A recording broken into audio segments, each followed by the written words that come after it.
Hey, everybody, this is James Spencer. We're here for another episode of Thinking Christian, and today we've got Sathiya Sam with us. And you have an interesting ministry, bro. I mean, you've actually been on our previous podcast, Faithful and Flawed, with Maggie. And Yes. so I'm excited to actually have a real conversation with you about this topic, which has to do with pornography in the church. And so talk a little bit about your ministry. Just give us an intro to it, a little bit intro to yourself, and then we'll take the conversation from there. Yeah, for sure. Well, it's an honor to be here, James. Thanks so much for having me. And yeah, this is not the ministry that everybody grows up dreaming about having necessarily, helping people quit pornography. But really, this starts with my own story. I'm technically a fourth generation pastor, and so I Okay. grew up in the church. Dad was a pastor, Christian education, all that, and was exposed to pornography in the computer lab of my Christian school when I was 11 years old. Wow. Okay. Um, So, I had everything stacked in my favor and still got exposure. And this was like around the time of broadband internet and all that kind of stuff, but pre-smartphone. And, had a 15-year struggle. And I would say at one point I was properly addicted. Like my life literally revolved around it. And I couldn't get help. I couldn't find resources. And that is where all of this really began. And I remember thinking to myself, if I could ever figure this out one day, I didn't have tons of hope at the time. But I remember thinking, if I did ever figure this out, I will do everything in my power to help other guys get free and girls get free, because it was so debilitating, not just to have a really shameful addiction, but then to not know where to turn, and I think that the church has definitely come a long way since then. There's definitely lots of room to improve.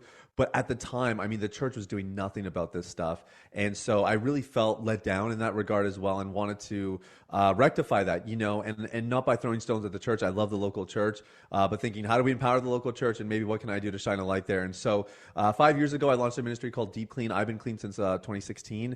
And so in 2018, I felt God kind of released me to start Deep Clean. And so we resource people around the globe with, books. We have a daily podcast. And then we have more premium coaching services for people who really want kind of an all-in experience to get fully free of pornography. Nice. So, man, I mean, you mentioned there's a couple things there that I think we could probably touch on. One, we talked a little bit about before we actually started the interview, which is our age difference. You're 33, I'm 45. You said you got exposed in your Christian school's computer lab. My comment sort of before the interview was computers weren't even a thing when I was growing up. I mean, I had an Apple IIe as my first computer. I went to, Like I OG had stuff like right the there. printer that has the holes along the side, and it kind of rolled the paper out, Yes. right?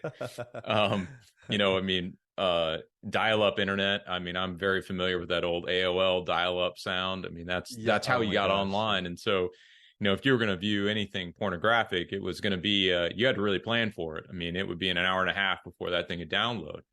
And so Yes. for me growing up, it was mostly, I can remember Playboys at my uncle's house, right? I mean, Right. that's how Yep. I kind of got that exposure. But it's really ramped up with the internet. I mean, we're talking about massive frequency and freely accessible anonymous content. And so Mhm.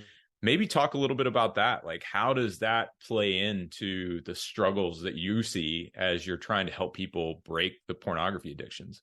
Yeah, it's a really good point there, and there is a direct correlation with the development of technology and then the, just rampant porn consumption that is now normal. And that's the point that we've reached at the time that we're recording this. When I was growing up and getting exposed to pornography and accessing it, it was sort of the wild, wild west. Like I think parents were even a little bit clueless. Like they kind of knew it was out there, but like never my kid, like not my kid.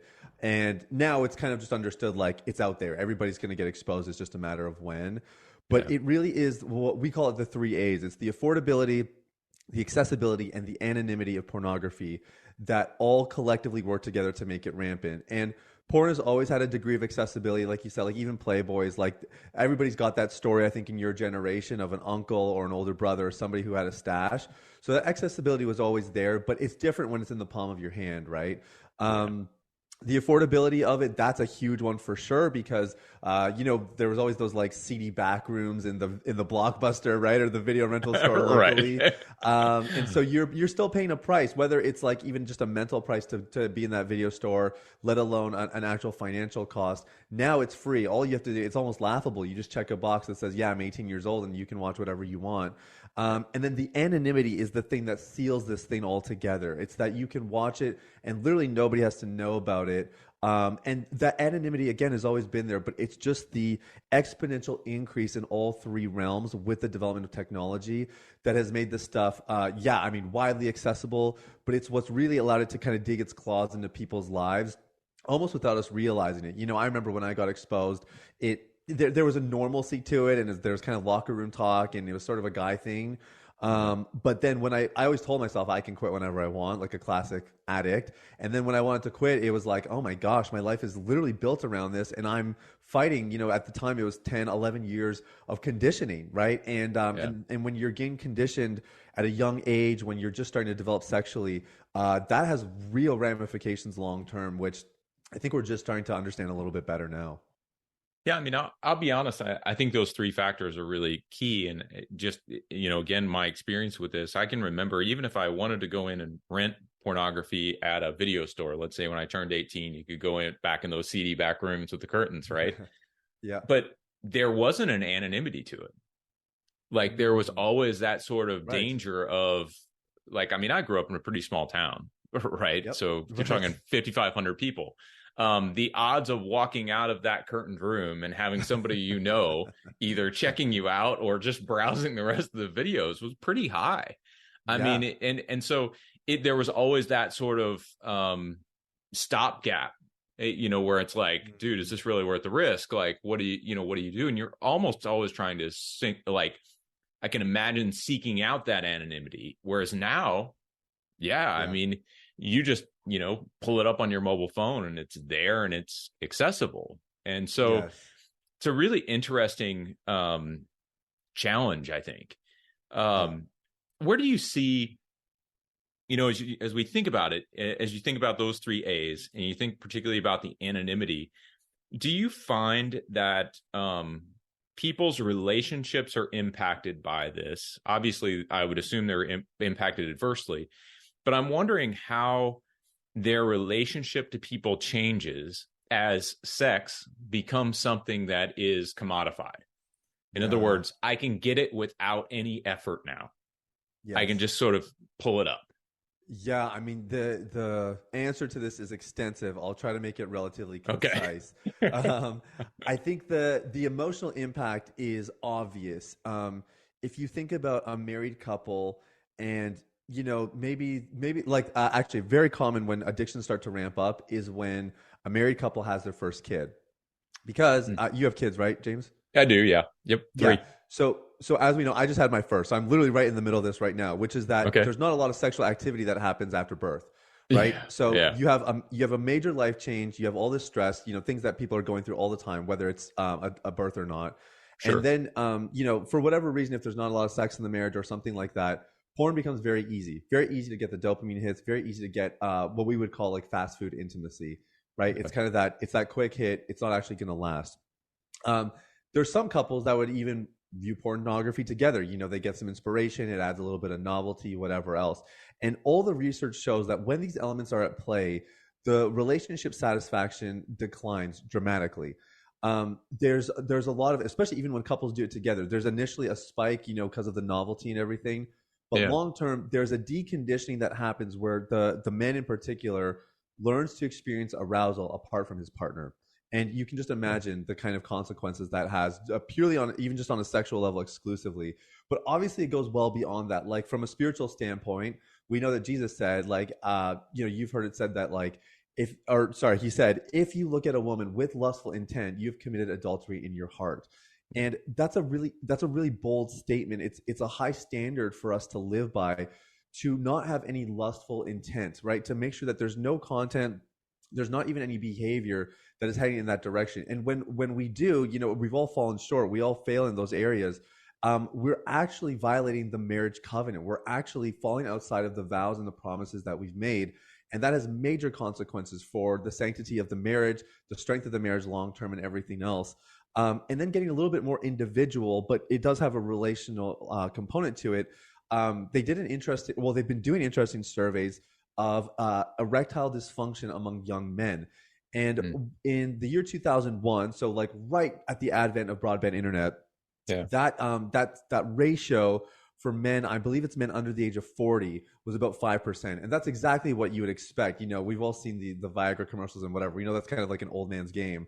Yeah. But in 2018, I think that's the last survey I've seen, at least, that where they quantified this. It's estimated that one out of every 4 men under the age of 40 struggle with erectile dysfunction. Wow. So like we're talking about a dramatic increase here. And again, there's several factors. Like it's Sure. not, I don't want to be the guy who's just like porn is the cause of every single problem we have in our lives. It's not like Right, that. right. However, we can kind of piece two things together. Like if you are watching a highly produced, perfect video that gives you the exact sexual experience that you want, and you watch it regularly, it creates a threshold in your brain to experience arousal that no person could ever compete with. And that's what's happening is they're getting exposed at a young age. That threshold gets higher and higher for what's required to experience arousal and something that's actually exciting. And then they go to have the real thing, and there's literally like no physiological response because it just can't compete with pornography. And so obviously, again, that's an effect on the man's body in particular, but again, has tons of ripple effects into any relationship that they're going to have. Yeah, I mean, at least I have generally thought about pornography as a male problem. I read A Billion Wicked Thoughts. I don't know whether you're familiar with that book. It was a study that they did on like pornography searching and watching habits amongst Google users, men and women. And, they basically talked about the differences between what men search out and what women search out. Yeah. And so, what women search out is sort of basically seemed like the plot of a romance novel versus what men seek out was increasingly aggressive, almost is the only way I could really describe it. And so, I mean, I hear what you're saying about that. You need that additional novelty, and things get stranger and stranger and stranger and stranger. But you have mentioned, this isn't just a male issue. That's correct, yeah. How does pornography really affect women? Does it affect them differently? Obviously, some of these relational dynamics would be common across, but are there different ways that women are impacted? Yeah, 100%. And I mean, you hit the nail on the head. The women are seeking it out for a different reason. But my personal conviction is male or female, there are issues of the heart that ultimately drive this kind of behavior. Yeah. It is worth noting that, the stats show now for every 2 men that are watching pornography, there's a woman watching. Like about 33% of viewers are female, and that number is on the rise. And I think it's because we're more lonely, we're more disconnected. I think a lot of women, even my age, we have a lot of women that have become career women and are having a hard time, landing male partners, having a hard time experiencing that romance and that meaningful connection. And pornography can provide all those different kinds of things, whether you want the dopamine hit, whether you want something that's really super stimulating and novel, or you do want that sense of connection or whatever it might be. It can provide all those things in a very superficial and artificial way, but provides it nonetheless. And so I think for women, my heart really goes out to them, to women that are struggling, because it's an additional layer of shame that you have to hurdle to actually get help. For a guy that's struggling, it's kind of understood that this is a guy issue, at least to some extent. And that's not to reduce or to minimize the amount of shame that a guy does have to still hurdle and the courage that's required to get help in this area. But for a woman, it's that much more, because women shouldn't struggle with this. There's not as many practitioners who can really service women in this area and give them the help that they need. And the list kind of... For some of us, personal finances aren't just personal. They include loved ones, neighbors, the communities we call home, and the causes we hold in our hearts. At Thrivent, planning your finances is bigger than just money. We help you put your plans into motion and faith into action so you can do more for the ones in your heart. Because sometimes all you need to make a difference is someone to help you make it happen. Thrivent, where money means more. Connect with us at Thrivent.com. Goes on. So my heart goes out to them. It's not an easy battle, but I think to answer your question, it's always a matter. There's something fundamentally broken or fragmented at a heart level that's driving the behavior. Interesting.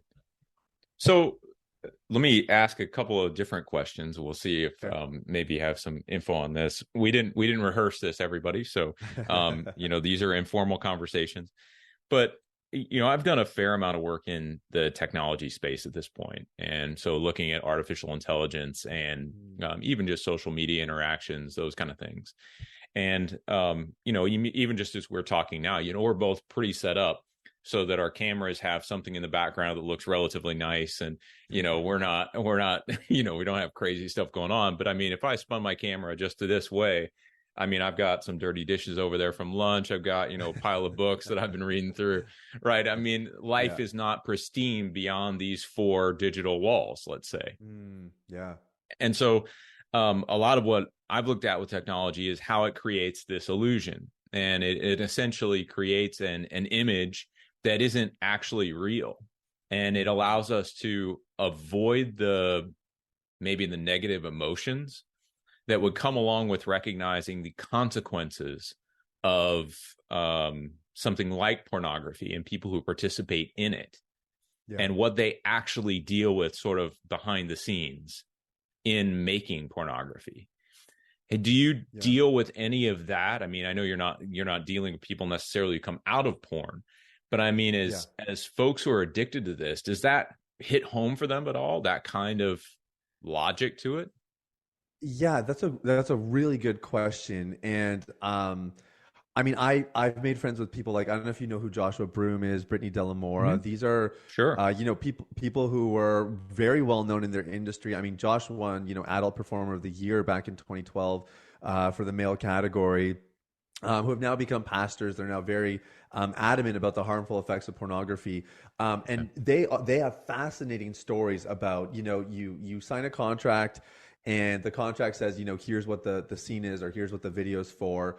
But then when you're on set, they ask you to do something that's outside of the contract, something that you don't feel comfortable doing, and they basically will dangle the check in front of you. And it's like, well, either you perform it and we pay you, or we don't. The choice is yours. And those kinds of stories, that is not like a one-off. That's not like we're taking the tip of the iceberg and making it something that's blown out of proportion.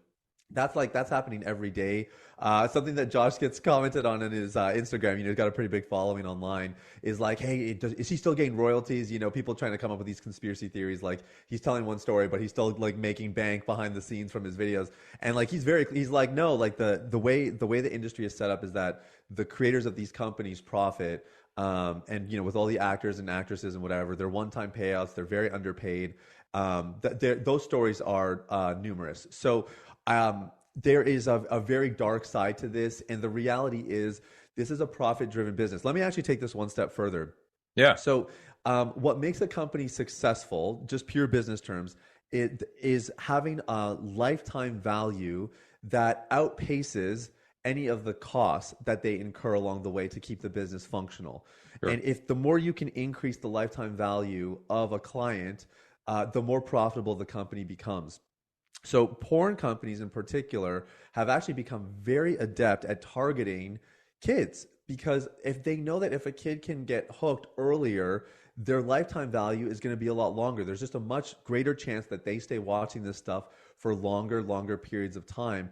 And they don't do it in very overt and obvious ways. It's a little trail, but this, like, they almost have it down to a science. They know that if they can bait a kid with, something that's like a little bit curious and just gradually pique their curiosity, eventually they can get them hooked on the more intense stuff, and that keeps them coming back, and that drives ad revenue and all that kind of stuff. So those realities are there. Pornography, additionally, is the marketing department for sex trafficking. This is something that doesn't get discussed a lot, but those two go hand in hand, and there's a lot of people who are against sex trafficking and who would donate money towards those campaigns. Meanwhile, they're watching pornography, not realizing that they're fueling it. So I think all those things exist, but the reality is a struggle on a sexual nature is not logical, not in the slightest. There might be a logical element to it, but you cannot logic your way into freedom. You can't even logic your way into sobriety. The reality is, for you to really experience a change in your life, to get rid of the behavior, you have to undergo a heart transformation. Like, something has to happen at an inner level, and that stems far beyond anything that logic could reach. So there's some digging that's required to really experience freedom in this area. Yeah, that makes perfect sense. Do you see, you mentioned the human trafficking connection. Do you see a lot of people in your ministry who have sort of transcended pornography? It makes logical sense that as you do the novelty bit, right, eventually what's on screen just isn't going to do it anymore, and you need physical contact of some sort. And Yes. so you do see that progression.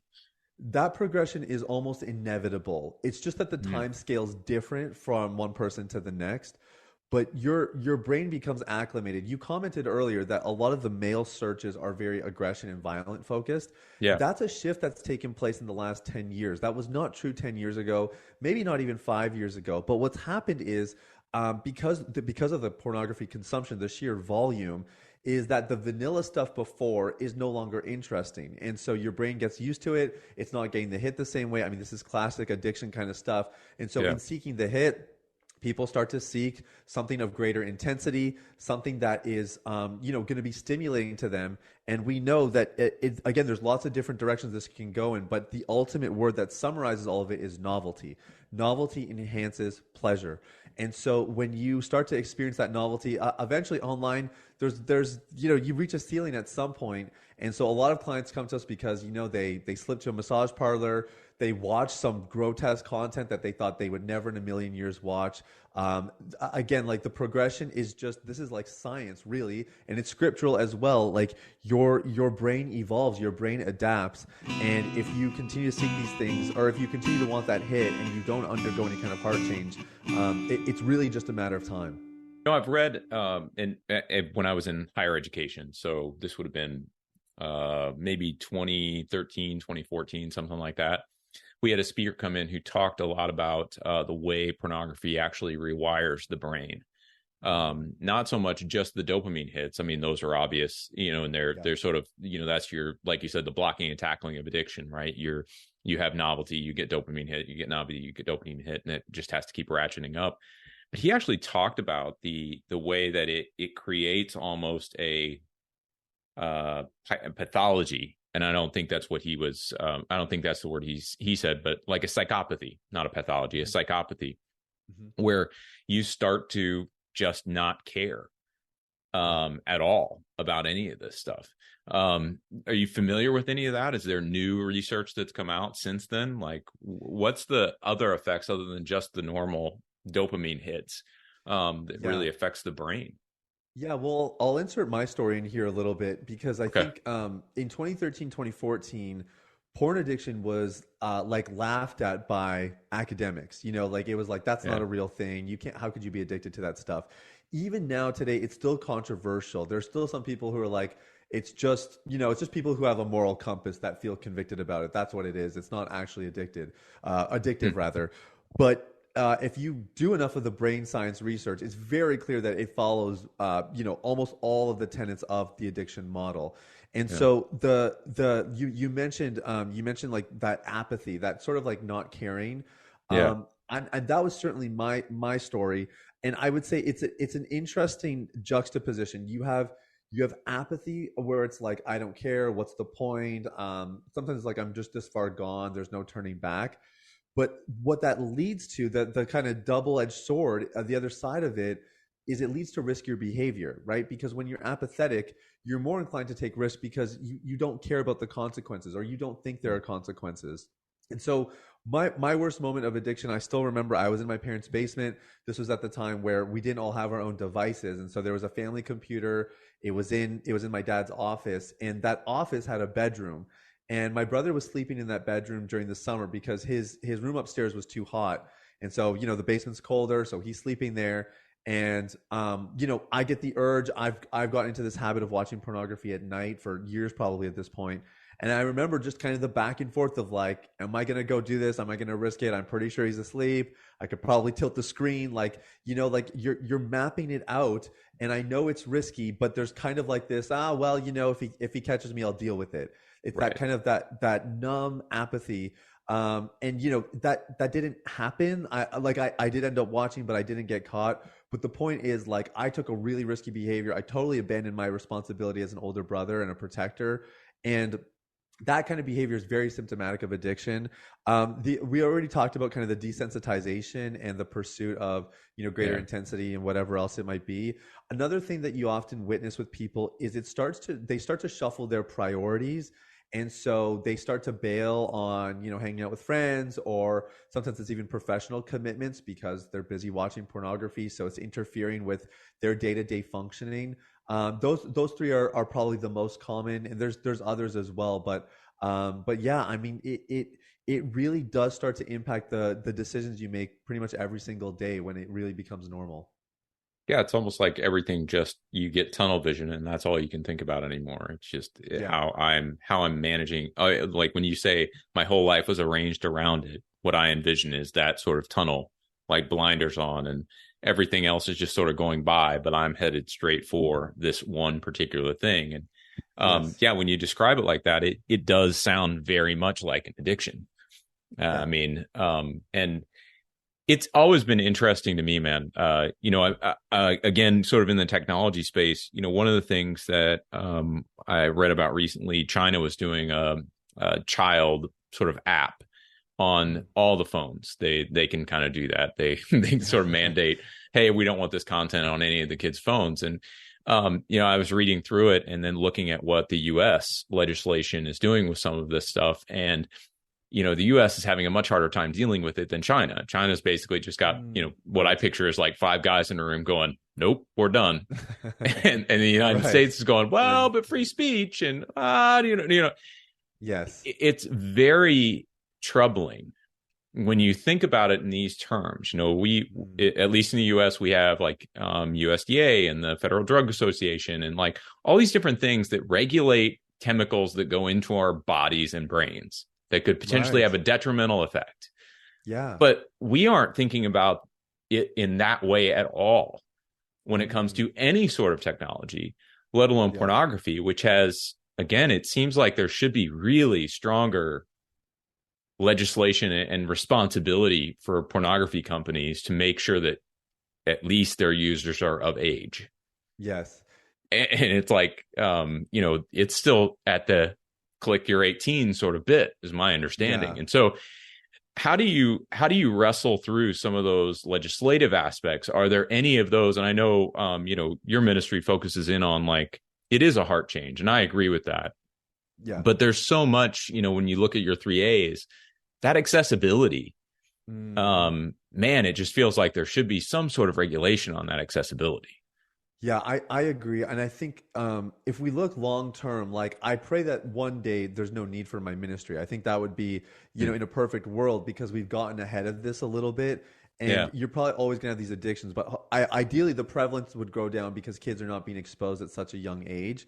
Yeah. There are actually three states in America that have legislated for identity verification. Okay. And so that's at least a step in the right direction, and it makes the barrier to entry higher. And I think that's a good it's a good template to at least kind of get the conversation rolling. And then I think the other side of it that's really lacking right now is education. So when a Yeah. kid gets handed a smartphone, the parents aren't always having this conversation about, hey, when you go online, you might see some content that is kind of disturbing or content of people that are not wearing a lot of clothing. And if you see that, just come and let mom and dad know you're not going to be in any trouble, but we just want to know because we want to protect you. Like if you have that conversation with your 7-year-old when they get access to an iPad or whatever it is, that can actually really go a long way. But I think we've been really weak on the education part of it. Mm. And for me, like I still remember my parents somehow whether they saw my browser history or maybe I left a file on the computer or something, they discovered it. And I remember one day I went to like go watch the way I normally would, and this blocker came up. And I was like, oh, what's this? And then you kind of quickly piece the dots, like, crap, they must have found something, and they didn't want to Yeah. have the conversation, probably because it would have been a bit of an icky conversation.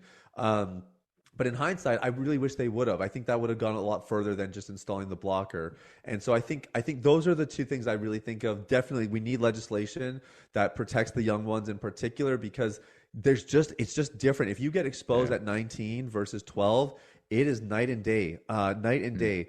But I think the other side of it as well is just the education side of it. And I think that can happen right now. Like legislation is going to take time, and it's different from Yeah. state to state and country to country. But the education front, we can advance on that pretty quickly and start to teach parents and to teach kids alike, directly as well on how to handle this stuff and how to look at this stuff in a way that's helpful for them and has their best interests in mind. What sort of things would you say to parents? I mean, I've got three kids. I have an 18-year-old son, and then I have twin 14-year-old daughters. Okay, We're wow. also adopting a 3-year-old, so I guess I Oh got my one more gosh. shot at this, right? Oh, cool. Yeah. Yeah. But I 3 girls, and so 3 girls, 1 boy. Yep. Um, what advice would you give to parents? I mean, to educate their kids as they sort of give them their first digital devices, which is Yeah. virtually unavoidable at this point. I mean, Yes. my kids have them required for school and, all that kind of good stuff. And so it's just getting more and more difficult to keep them off it completely. Yeah. So yeah, what sort of education would you suggest? I think there's two things for boys. There's two things. The first is exactly what I said earlier. I think Yeah. having that conversation and just not being naive about it. Like I said, there could have been a time where it's like, oh, if my kids get exposed to pornography, hopefully X Y Z happens. Unfortunately, now it's when they get Right. exposed, and Right. so it's better to just assume it's going to happen, and let's have a plan in place that actually protects them and has their best interests in mind. And what allows you to be successful, because I can hear some parents rolling their eyes, going like, "Yeah, right. Like, my kid's not going to come to me," and that's totally fair. The other side of it is that conversations around sex in general, they need to happen early and they need to happen often.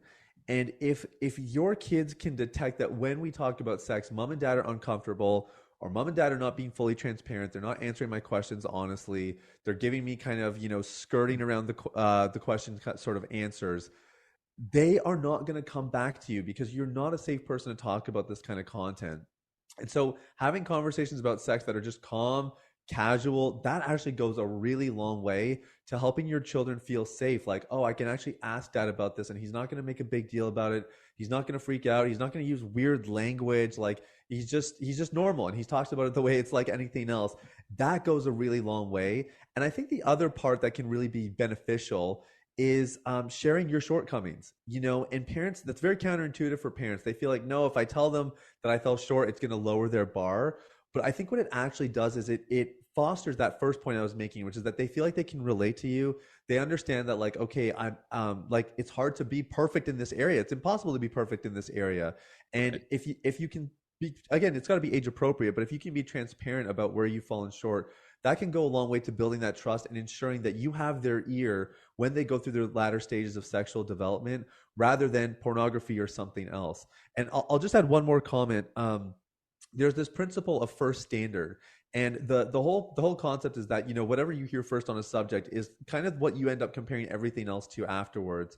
And so when you are not the first person to have these conversations, and maybe the internet is, or their friends at school, or the education system, depending on where you are, that can be really problematic. And then you have to kind of fight against what's already been implanted to them. Now, again, if you have a lot of trust in the relationship, you can actually circumvent that pretty easily. But nonetheless, it's just better to get ahead of the curve as quickly as you can, and to be the person who's the loudest voice in their ear about the conversation, so that when they do see stuff online or they do hear from their peers, they're comparing that stuff to what you said rather than the other way around. And when do you think, I mean, I'd love to say, like, you sit your teenager down and you have this conversation with them, but I have a feeling that's way too late at this point. I Yes. mean, are we talking like 5, 6, 7? Like when do you think is a maybe it'll vary, but general advice on this, where do you think you start having that conversation? I think whenever they start asking, and kids Okay. kids start getting pretty curious about their body when they're fairly young, and that's usually where it starts. They actually start to discover their body before they discover the opposite sex or whatever it might be. And Yeah. so that's where it starts, is having those conversations about their body when they're starting to ask about, body parts and whatever else.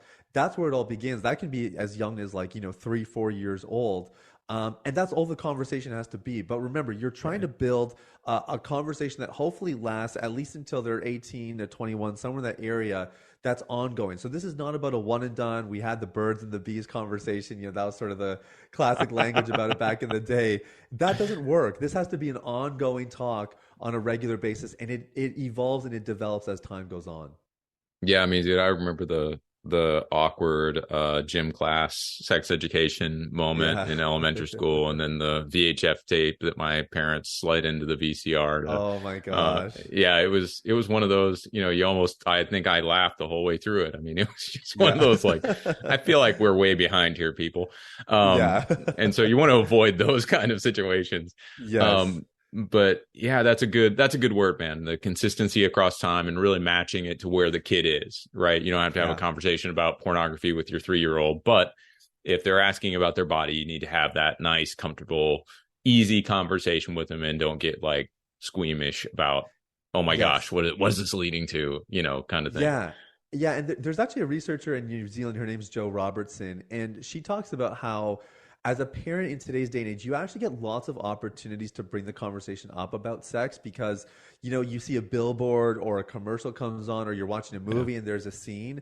And those are all great opportunities to have conversations about it as well. And rather than just fast forwarding through the scene and saying that's icky and we keep watching, maybe explaining why you don't want them to see that scene, or if you don't get a chance to fast forward through the scene, then talking about it after. What was that like for you guys? Did you understand what was going on? Again, it's going to depend on their age here, but those are opportunities for you to actually kind of initiate the discussion. And again, kids are going to be very skeptical and they may not actually say a lot, but it still just shows like, hey, I'm open to having this conversation when you want to have it. And other kids actually might be very open about it and they would love to have those conversations with you. So either way, just do your part as a parent to keep that door open as much as you possibly can. I want to kind of shift gears and talk a little bit about maybe your ministry just a little bit more, because you did mention something kind of back a few topics ago where people would find themselves what I would call almost hitting rock bottom. They slip and go to a massage parlor, or maybe they pay a prostitute, or they're watching, really strange pornographic content that just sort of almost shocks them as they're watching it. And then they have an openness to being transformed. And so I guess my question is, as you work with folks on this, are you working exclusively with Christians or are you working with non-Christians as well? Yeah, good question. So 90% of our client base are Christians. We have a very loud message in the Christian spheres. Yeah. But yeah, we've had people of other religions go through and be very successful also. But it is predominantly Christians. Okay. And I mean, how does your ministry actually, without giving away the trade secrets, right? Oh, yeah. How does your ministry actually work? So you talked about some of the literature you send out. There's the daily podcast and then the coaching. How do you usually see people start? Like, I would imagine, and don't let me put words in your mouth, but just if I'm guessing, there's probably some level of anonymity that they tried to preserve even in their seeking of help. And so I can imagine there's a real relational process almost that has to be built so that they trust your ministry and can trust you with this, what can really become a very shameful sort of sin in the church, unfortunately.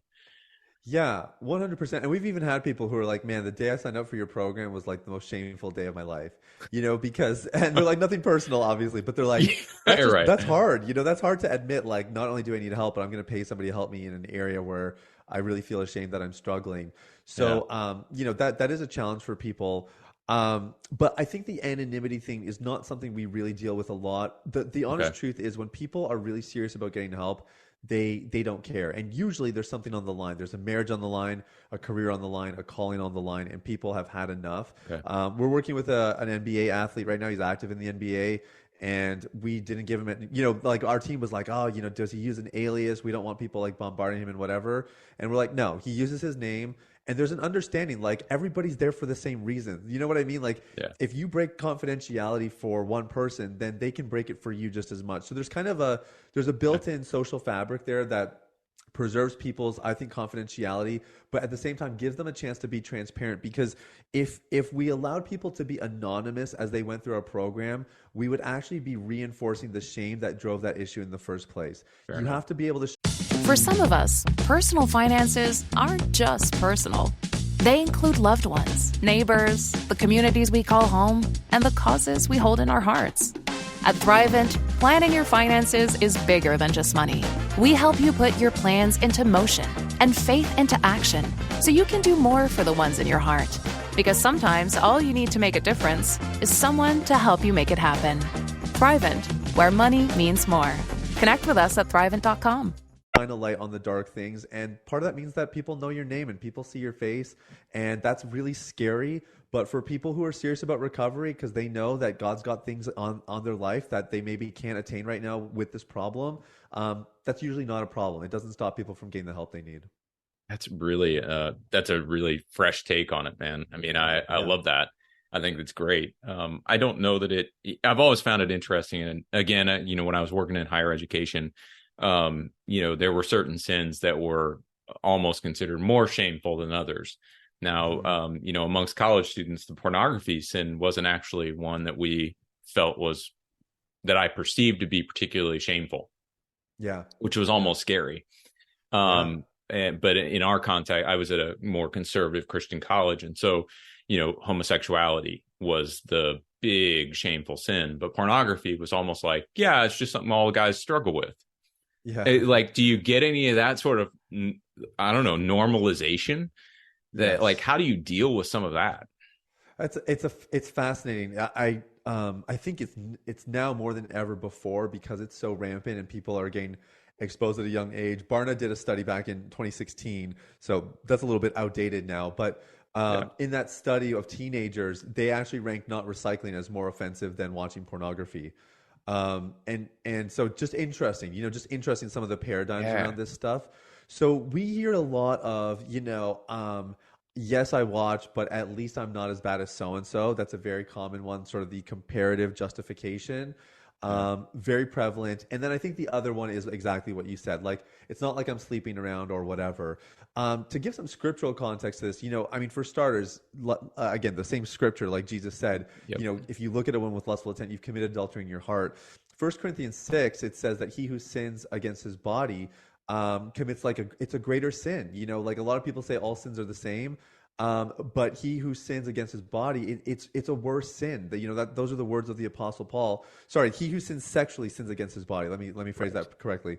And Yeah. so I think I think there's huge implications, and a great example is the acceleration of erectile dysfunction among young men. Like there's sexual sin that's literally leading to sin against their own body. Their body is not performing the way it's supposed to. Case in point. So yeah, there's a lot of those mentalities around. Obviously, we're doing our best to kind of shine the truth, and we don't want to guilt people either because some people are actually just weren't taught any better. They didn't know. And so I don't think there's any guilt or shame for people who feel that way. But at the same time, we want to be a voice of truth because when you live by these sort of compromised realities, you think that, pornography is not that bad. And, oh, at least I'm not sleeping around or, at least I'm not engaging in homosexual activity. Yeah. It's kind of like, yeah, sure. I'm 30 pounds overweight, but at least I'm not, at least I'm not clinically obese or, whatever it might be. Like Right. it doesn't matter what the context is. If we try to justify our dysfunction, we're doing ourselves a disservice. And so, I'll circle back just a little bit. Cool. We talked earlier about Josh and Brittany, two former performers, Yeah. and the awful conditions that these guys often are filming in. And somebody asked me one time, well, what about ethical pornography? There's actually a whole branch called ethical pornography where they make sure that the actors are paid a fair wage and, whatever. And I asked them, would you smoke ethical cocaine? Like that, like, I don't know, Right. like, does it really matter? Like, if it's bad for you, it's bad for you. That's the bottom line. And I Yeah. think it doesn't matter how you slice it, whether it's not as bad as so and so or it's whatever else. It's ethical. At least it's ethical. The bottom line is like this stuff destroys your body, it destroys your soul, it destroys your relationships, and I don't think there's any way you can actually escape that truth. No, it's just so interesting. I mean, just as you talk through all those different concepts and just thinking through this idea, pornography just starts to feel very transactional. And Yes. so when we can start talking about, well, we have this ethical pornography. So what we're doing is we're making it more fair for people to have sex for you on camera.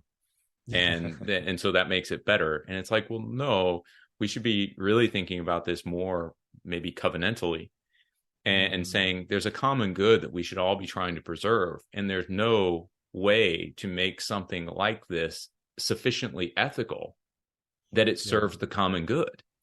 Yeah. It just doesn't. And so if unless we view it as just strictly transactional, this never works. Yeah. Right.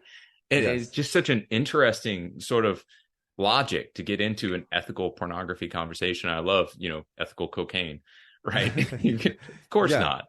It's Right. not for the common good really ever. Very Yes. few medical instances where you could use it, or something like that. Right. But that's a Yeah. regulated environment. That's knowledgeable people. There is Yes. no ethical way to smoke cocaine on the street. Like, no. Like, Yeah. Well, and you used a really important word, right? Like covenantal. And yeah. I think our our hypersexualization and rampant consumption of pornography is actually very symptomatic of our disregard for the institution of marriage. Mm, And kind of the just overall breakdown of what a family unit should be, especially through a biblical lens.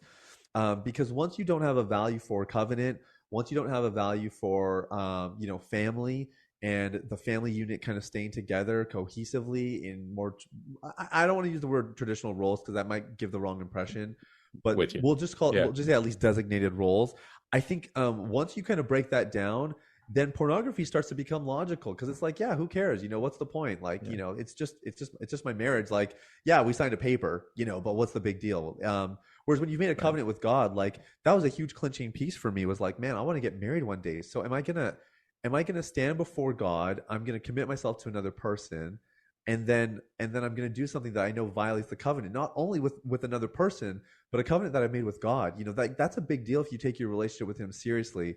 And I think that kind of language is actually very helpful to just understand the gravity of pornography and the way it can impact our lives. Yeah.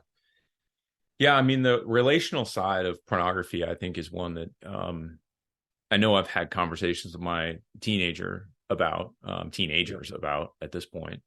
And it seems to be impactful.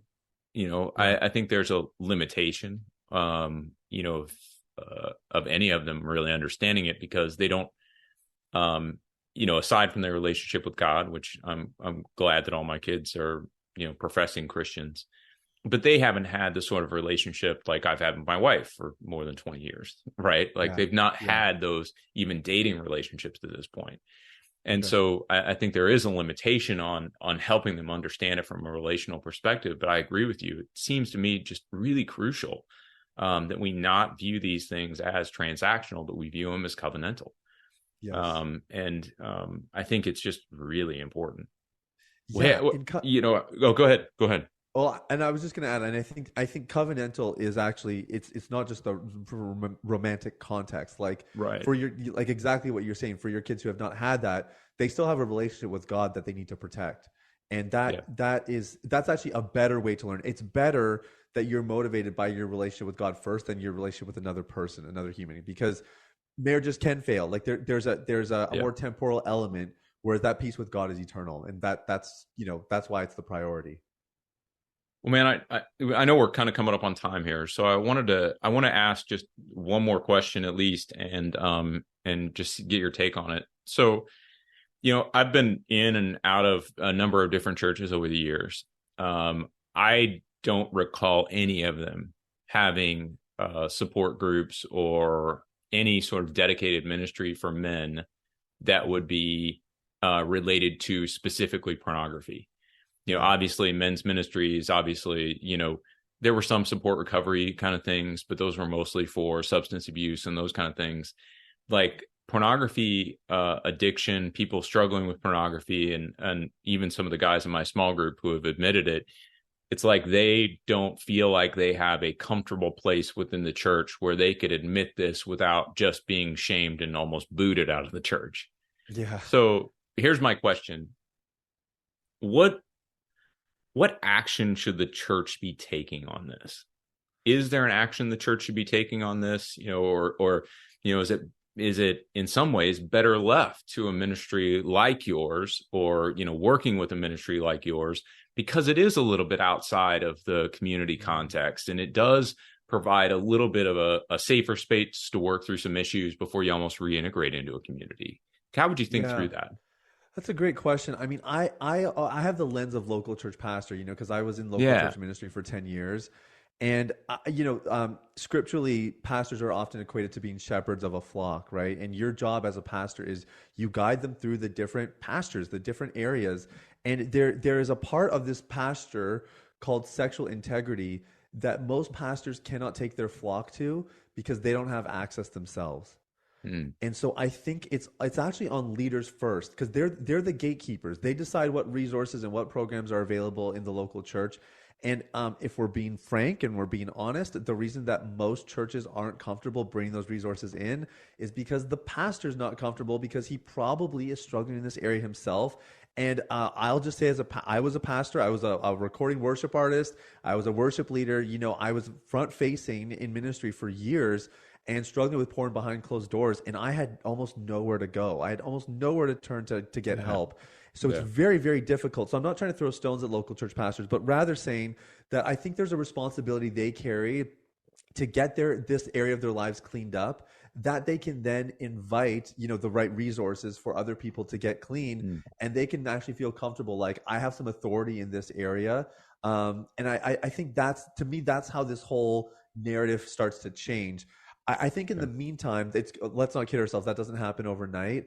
And so I think there's room in the meantime for, there are local church ministries. Pure Desire is a great one. They offer a lot to local churches. And I think the stat is something like 7% of local churches have something in this area. So it's very small. And so I think for people who are in the 93% of those churches and they're struggling and they want something, look, you can look to other, local ministries, organizations like ours, and hopefully get the help that you need. We're seeing guys get set free in droves through our program, and most of them are plugged into local churches. And so I feel really good about that, knowing that, for a lot of guys that come to us, they're like, I want to lead in my local church, but I don't feel like I'm ready for that yet. I don't feel like I can lead people when I have this. And so we like to feel like we're still serving the local church, even though we're not a local church, because if we can help people get set free and they can get clean and then they can go serve in their local churches and make a difference, then it's totally worth it. And it's hopefully a way of giving back. Yeah, I think you are, man. I mean, I think this kind of ministry is really needed. And I think there's probably I agree with you on the leadership role of this. I think there's probably 150 other reasons that people don't want it in the local church or don't think about it in the local church or what have you. But I mean, I really do agree. I think it has to start with leadership. And for whatever reason, there's been a willingness to bring in something like, and again, I don't want to poo-poo this either, but like support and recovery ministries for substance abuse. And so you sit back and it's like, well, there's a willingness to bring that in. But my guess is a lot of pastors aren't struggling with substance abuse. Yeah. And so it has that sort of, let me help someone else kind of feel, but I don't then have to fix myself. It's an interesting dynamic that we're working with here. Well, I lied. I want to do one more question. So no problem. This is just I think this topic is like so important, and it intersects with so many areas that I'm interested in, but one of them, and again, this is a kind of a little bit of a technology question, but I think back in the day, probably when I first became a Christian, I was introduced to Covenant Eyes. Yes. It was a software platform or whatever that would sort of block everything or whatever. And I know nowadays we've got like things like DuckDuckGo that is supposed to help you protect your privacy online and those kind of things. As I've just read up on those and tried to understand them, we seem to be in almost a catch-22, right? Because number one, the software programs almost always have holes in them, right? And so, as we increasingly go online and those software programs can't get the fine grain, let's say, to sift through just exactly what you need to lose and let through everything else. Yes. I think they're going to become really cumbersome for people. And on the other side of the spectrum, what I see is as we're building platforms to increase our privacy and protect our data, it only creates more anonymity online. Yeah, right. And so, I think just intuitively, it's like maybe the technological solutions have a place, but I'm not sure what place they have. So I'm interested to hear kind of your thoughts on how you all deal with the technological solutions as part of your ministry. Man, that's such a great point. Such a good question. And then you throw AI in there as well. Right. Creating these outrageous experiences online. Yeah. Right. I think here's my ultimate stance on it. I believe that that sexual issues are a matter of the heart. I've stated this before. Yeah. And technology is amplifying those issues. And so I think regardless of how technology evolves and develops, the question will always be for people, how are you tending to your heart? And I think when, I did the Covenant Eyes things as well. And I know the founder of Covenant Eyes, Ron DeHaas. He's a phenomenal guy, and he's really changed a lot of people's lives. My personal experience with Covenant Eyes is it was like running over a weed in your garden with a lawnmower. So the lawn looks clean, but as long as the roots are there, it's going to grow back one way or another. Yeah. And so I think technological solutions in this area can be valuable. They're kind of like putting up the bumpers, in a bowling lane, but you still have to learn how to bowl the ball. They're not going to make you a better bowler. Yeah, exactly. It's just gonna ensure that maybe you don't fail really, really bad. But like you said, even in the heat of the moment, anybody can find a workaround. So I think technology is gonna.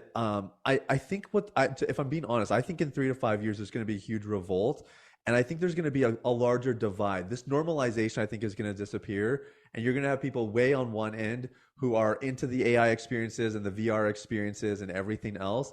And like you said, like some of that anonymity is actually going to foster that. And I think you're going to have a lot of people who are actually going to turn against this stuff and who are going to say, man, this is terrible. This is like, I think it's the modern day cigarette. I think at first it's cool. Yeah. Doctors are endorsing it. And then I think 60 years later, we're going to be like, oh my gosh, this stuff causes cancer. Porn doesn't cause cancer. That's not what I'm saying. But, it's going to be like, man, This is really, really bad for us. This is not what we thought it was. Well, I mean, we just had the U.S. Surgeon General's report come out on, social media health effects on adolescent teens.